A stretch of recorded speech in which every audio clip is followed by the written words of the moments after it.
واللہ جعل لکم من بیوتکم سکنا، واللہ اور اللہ نے، جعل لکم بنائے تمہارے لیے، من بیوتکم تمہارے گھروں میں سے، سکنا سکن سکون کی جگہ، مسکن ٹھہرنے کی جگہ، چھپنے کی جگہ، وجعل لکم من جلود الانعام بیوتا، اور بنائے تمہارے لیے انعام کی کھالوں سے، مویشی جانوروں کی کھالوں سے، اسکن سے، بیوتا گھر، مراد ہے خیمے،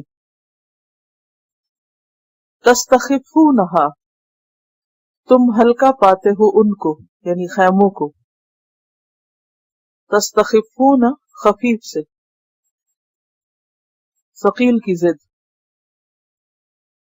یوم ظعنکم اپنے سفر کے دن، سفر کے دوران نقل و حمل کے لیے ایک جگہ سے دوسری جگہ اٹھا کر لے جانے کے لیے تم ان کو ہلکا پاتے ہو، ان کی ٹرانسپورٹیشن آسان ہوتی، وَيَوْمَ إِقَامَتِكُمْ اور تمہارے ٹھہرنے کے دن، یعنی جب تم ان کو گاڑنے لگتے ہو زمین میں تو بھی آسانی سے گڑ جاتے ہیں، گھر بن جاتے ہیں، یہ کیمپس جیسے لگاتے ہو تم،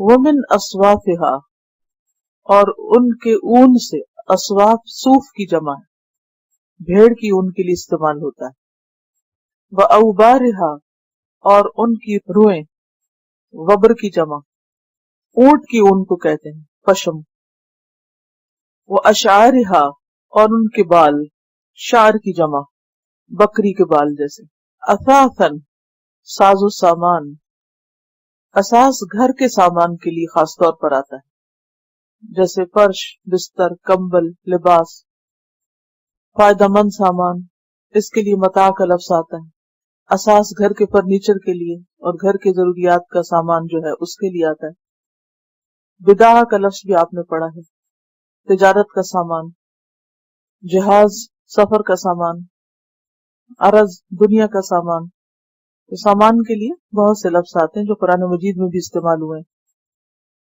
وَمَتَاعًا اور فائدے والا سامان، اِلیٰ حین ایک وقت تک، یعنی موت تک یا جب تک وہ باقی رکھنا چاہے۔ سورۃ النحل مکی سورت ہے، اس میں بہت سی نعمتوں کو گنوایا گیا ہے، اور یہاں پر خاص طور پر بدویانہ زندگی کی رعایت کرتے ہوئے نعمتوں کو گنوایا گیا ہے، اور صرف بدوؤں کے لیے نہیں، ہم سب کے لیے گھر ایک بہت بڑی نعمت۔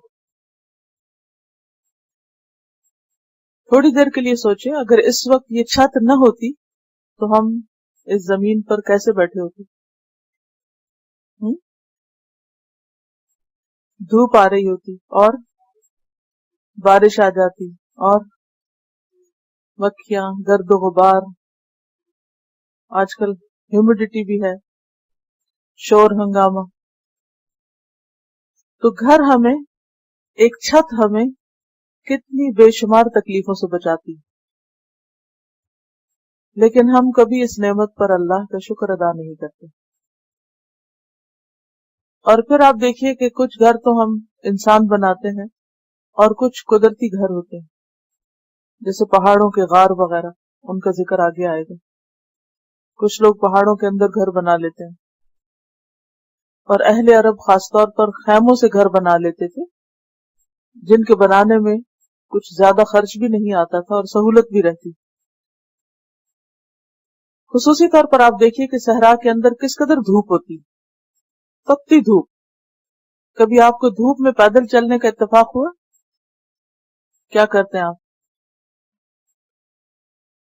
اگر راستے میں کوئی درخت کا سایہ آ جائے تو وہ کتنی بڑی نعمت محسوس ہوتا ہے، یا چلتے ہوئے اگر راستے میں سایہ ہو یا دھوپ ہو تو آپ تھوڑا سا مڑ کے سائے کے نیچے سے گزر کر، چاہے تھوڑا سا لمبا بھی سفر ہو تو ایک سائے کو پریفر کرتے ہیں۔ یہ سب کچھ کیا ہے؟ دراصل اللہ کی نعمت۔ اور پھر خیمے کس چیز سے بنتے ہیں؟ اون سے بنتے ہیں، یعنی ان کی نیٹنگ کس چیز سے ہوتی ہے؟ اون سے، پشم سے، بکری کے بالوں سے۔ نہ صرف یہ کہ تم خیمے بناتے ہو بلکہ اس کے ساتھ ساتھ اثاث، گھر کا دیگر سامان بھی بناتے، مثلا کارپٹس، نیچے بچھانے کے لیے بستر، کمبل، بلینکٹس، لباس۔ یہ سب چیزیں اللہ نے پیدا کی جن کو تم استعمال میں لاتے ہو۔ اس پر کرنا کیا چاہیے تمہیں؟ کس کا شکر گزار ہونا چاہیے؟ اللہ کا، نہ کہ بتوں کا یا اوروں کا۔